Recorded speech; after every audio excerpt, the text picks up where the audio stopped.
की अण्णाला मुरलीधर अण्णाला लोकसभेला जे 74,400 वोटिंग मार्जिन मिळालं त्याच्यापेक्षा एक मार्जिन जास्त नसेल तर आपण निवडणूक जिंकलो असं म्हणता येणार नाही. 74,400 हा आमचा बॉटम पॉईंट आहे. याच्यावर किती तर मी एक बंद पाकिट करून तुम्हाला देऊ शकतो जे माझ्या घरी मी ठेवलं आहे ते आपण काउंटिंगच्या दिवशी दुपारी 1 वाजता उघडूया. इतकं हेवी मार्जिन असेल. विचारायचा का प्रश्न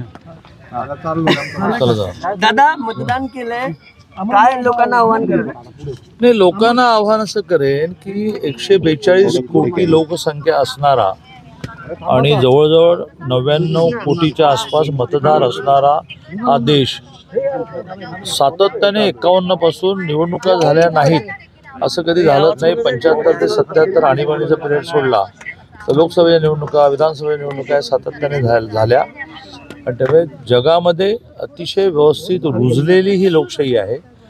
जी लोकशाही तेव्हा स्ट्रेंथन होईल जेव्हा आपण आपला मताचा अधिकार बजावू. हे मला मान्य आहे की अनेक बूथवर 200 नावं सरासरी नसतातच आणि मग वोटिंग पर्सेंटेज 1000वर न काढता 800वर काढलं पाहिजे. 1000वर काढल्यामुळे ते कमी दिसतं पण 800 पैकी तरी 800 होतं का 800 पैकी तरी 750 होतं का नाही होत.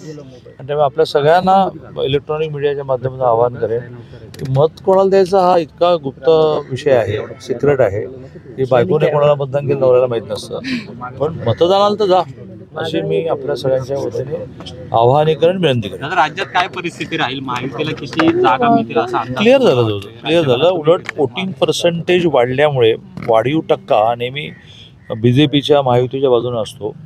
तो 48-50 धरून ज्या निघालेल्या फिगर आहेत त्या 160 ब्रँडेड आहेत म्हणजे कमळाच्या चिन्हावरच्या धनुष्यबाणाच्या चिन्हावरच्या घड्याळाच्या चिन्हावरच्या. त्या व्यतिरिक्त अपक्ष हा बोनस आहे.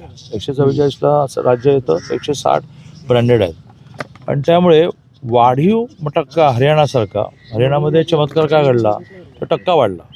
त्यामुळे माझ्या कोथरूड मतदारसंघामध्ये 4,40,000 मतदार 1% वाढला की 4,400 वाढलं.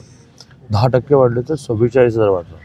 माझी खात्री आहे की कोथरूड विधानसभा मतदारसंघामध्ये मतदानाचा मार्जिन 23ला बघू मतदानाचा विक्रम आम्ही करणार आहोत. भाजपचा मुख्यमंत्री होईल नाही हे तर दिल्ली ठरवेल.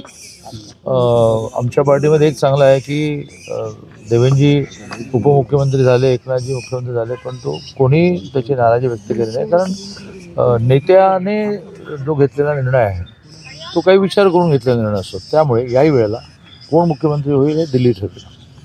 दादा विनोद तावडेंवर करा आरोप करण्यात आला ते पैसे वाटत पूर्ण आरोप खोटा आहे. एक सापळा रचला गेला. विनोदजींना मी 77 पासून ओळखतो.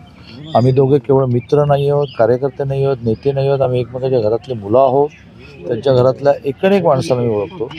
10 वर्ष ह्या माणसाने BE झाल्यानंतर विद्यार्थी परिषदेत पूर्ण वेळ दिली.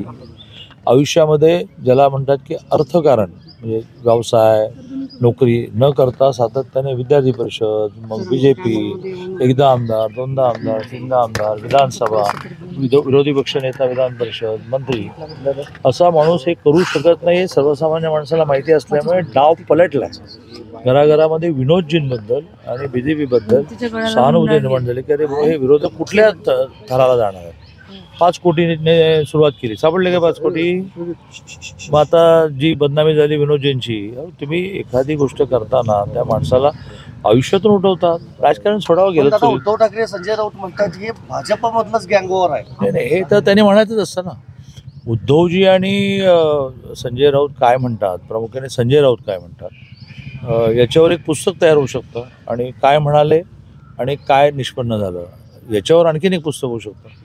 त्यामुळे उद्धवजींनी आणि संजय राऊतांनी म्हणायचं असतं पण मला उद्धवजी आणि संजय राऊतांनी म्हणायचं आहे की विनोदजी तुमचे जवळजवळ गेले 40-42 वर्ष मित्र आहेत. तुम्हाला असं वाटतं की ते असं करतील. मग अशा वेळेला तर हे आपण पाळलं पाहिजे ना की बाबा चौकशी करावी वगैरे. शेवटी विरोधी पक्षाला काही म्हणायला लागतं चौकशी करावी म्हणावी पण इतकी खात्री कशी बाळगतात विनोदजींबद्दल. मुख्यमंत्री भाजपचा होणार की महायुतीचा केंद्र ठरवेल.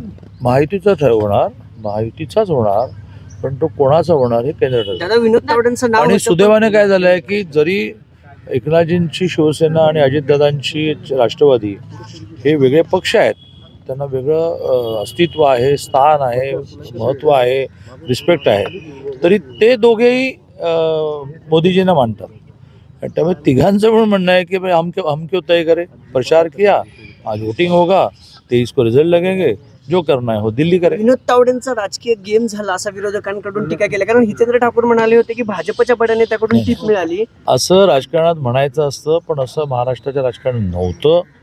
महाराष्ट्राची राजकीय संस्कृती पायदळीत उडवलेल्या लोकांनी रोज उठून जे काही भाषा वापरतात, आता लोकांनी म्हणण्याची आवश्यकता आहे की आता यापुढे ज्याच्यावर तुम्ही बोलता तो तुमच्यावर अब्रूनुसार दावा लावणार नाही, सुमोठो आम्ही लावू, असं लोकांनी म्हणण्याची वेळ आलेली आहे.